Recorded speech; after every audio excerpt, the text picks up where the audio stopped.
Hi everyone, I just finished an estimate with one of the gutter companies. It's $3,300.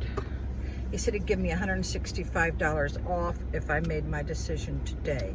The reason why they do that, which is a really good policy for a company when they have a feeling you're going to get lots of estimates, is so that you'll just go ahead and book it. But I've always told all my customers, get 3 estimates. A good company would want you to get other estimates.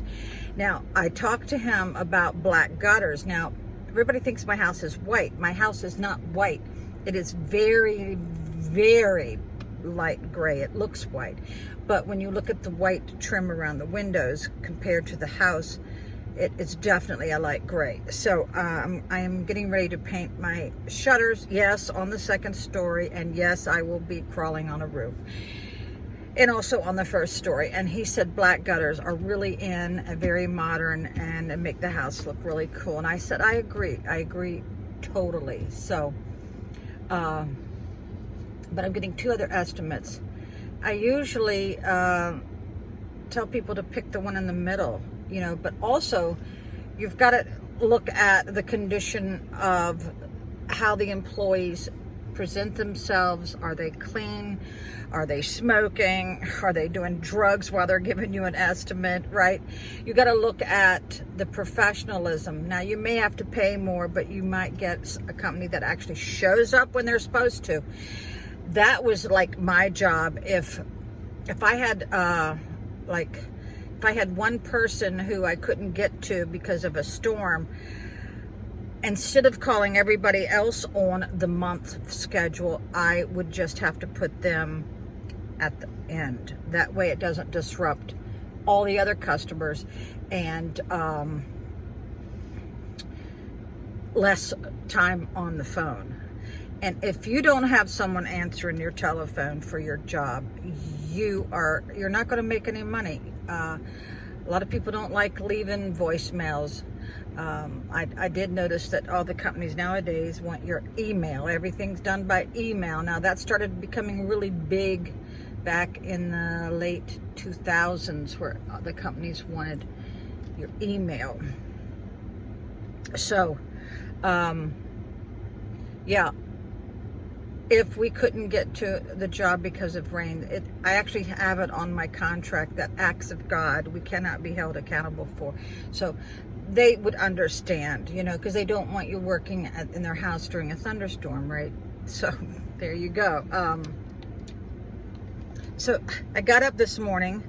My son is out in the driveway cleaning the oven racks. I cleaned the oven yesterday as good as I could, and he actually cleaned the oven racks and left the oven cleaner on for a couple hours, which most men don't know that, but I guess I think he read the directions. So,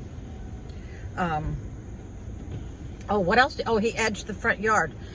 Edging your mulch beds makes your house look so much better. Now, the only thing is I got to get a proper shovel. I gave away my shovels and everything when I left my last home. We were just too exhausted. I gave away all my spices. Oh my God. I shouldn't have done that, but I do know that the deterioration of the spices would have happened in extreme heat over a period of a year, and it was almost a year. So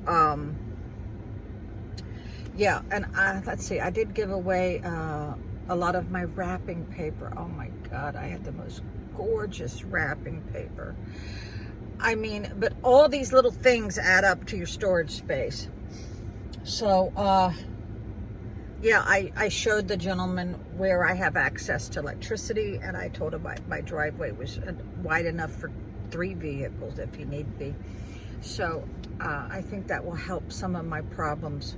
I decided on 6-inch gutters. I'll tell you why, because I saw 5-inch on my neighbor's shed, and the way that this climate crisis is, I remember I put oversized gutters on my house that I lived in with my husband for 25 years. Well, he backed into it with our RV Yeah.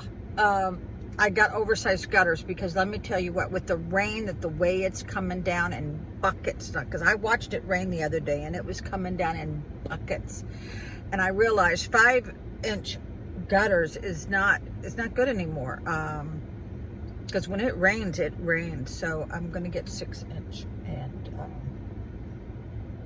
yeah, he says you might as well put oversized downspouts too. I go, well, that makes sense. All right, enough of me. Bye. Oh, and I'm not going to mention my age anymore, because the only reason why I do that is because it lets people know who's watching me that I do have like almost 7 decades of experience. Yeah, I was trying to think of a job that would be good for me where I didn't have to listen to intently. I'm thinking maybe a factory assembly line. I'd be really good at that because I'm fast with my heads. But because of my hearing, I can't hear too good over the telephone, but I can hear very well face on with you.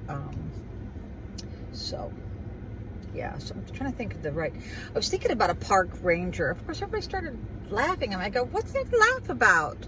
I've got the police background, I got the equipment background, I love walking, I love animals, I love being outside amongst the trees. And I'm good with customer relations. I think I would make a great park ranger. What do you all think?